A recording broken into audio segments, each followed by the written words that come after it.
dianggap ini soal hukum. Iya, kalau maling ayam itu soal hukum. Tetapi kalau pejabat, pasti itu soal politik. Kan korupsi itu karena seseorang berlimpah kekuasaan, kan itu intinya tuh. Jadi coba kita lihat perlahan-lahan ya. Semacam sinopsis dari politiken kita itu sekarang wacananya adalah Anies bisa mencalonkan diri apa tidak itu. Kalau misalnya Anies tidak dibatalkan, itu artinya Anies punya potensi untuk menangkap Johnny Plate lain nanti. Kira-kira begitu yang terbentuk di dalam pikiran publik. Saya terangkan itu untuk mewakili kecemasan publik terhadap calon-calon presiden yang tidak mau bikin radical break dengan kekuasaan sekarang. Mereka yang punya tesis continuity, bukan yang change. Itu dasarnya. Jadi kalau Anies bilang change adalah hal yang utama, maka banyak yang ketar-ketir. Kan gampangnya begitu kan. Jadi jangan kita sembunyikan sesuatu yang ada dalam kecerdasan publik, lalu kita putar itu, soal ini cuma soal hukum. Ya, bukan cuma soal hukum. Dari segi momentum, ini adalah peristiwa politik. Jadi sebetulnya kalau kita bikin semacam algoritma, di belakang kita sebelumnya, ada upaya untuk mencegah Anies. Diam-diam atau terselubung atau terbuka tuh. Lalu kita mulai menduga bahwa ya kekuasaan memang agak peka kalau seseorang tidak bisa dia pegang sebagai penjamin dari Presiden Jokowi itu real kita tahu dalam soal itu.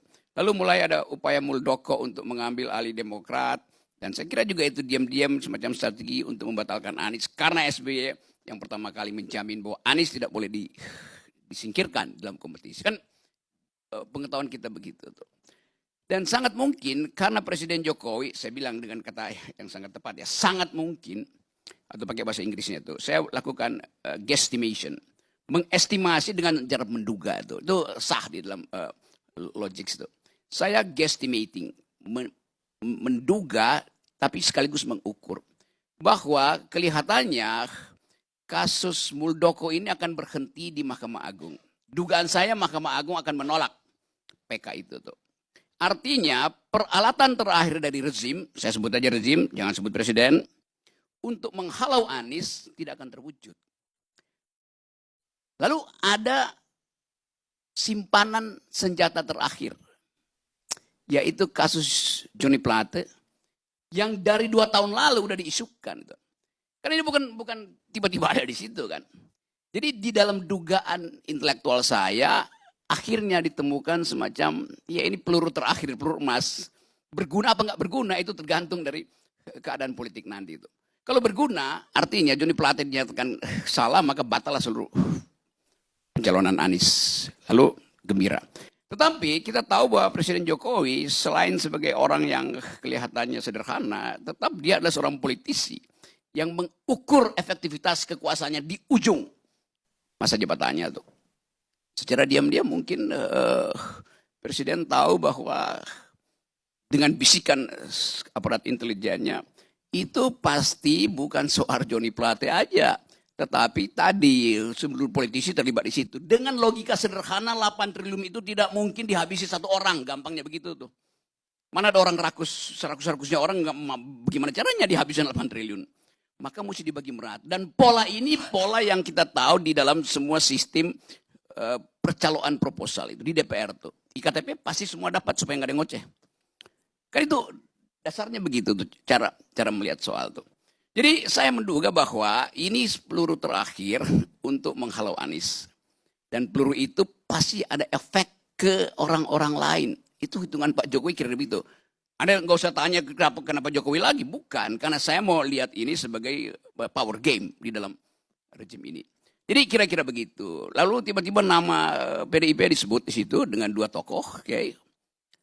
Itu artinya bagi Pak Jokowi, sekali lagi saya lakukan guesstimasi, enak juga hajar Nasdem, PDIP kena. Kan lebih aman kan? Konsekuensinya apa? Dibuka semua. 1. Konsekuensi kedua, terjadi kekacauan, saling buka-bukaan, akhirnya saling amputasi di dalam rezim. Apa yang terjadi? Chaos. Alasan keluarin perpu. Macam-macam cara tuh.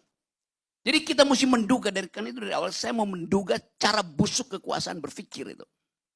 Kan kita nggak mungkin menganggap kekuasaan bisa berpikir secara manis, mulus. Cara busuk itu yang diajarkan oleh Machiavelli itu. Tadi saudara Valdo mengutip Barrington Moore. Barrington Moore mengatakan no bourgeoisie, no democracy.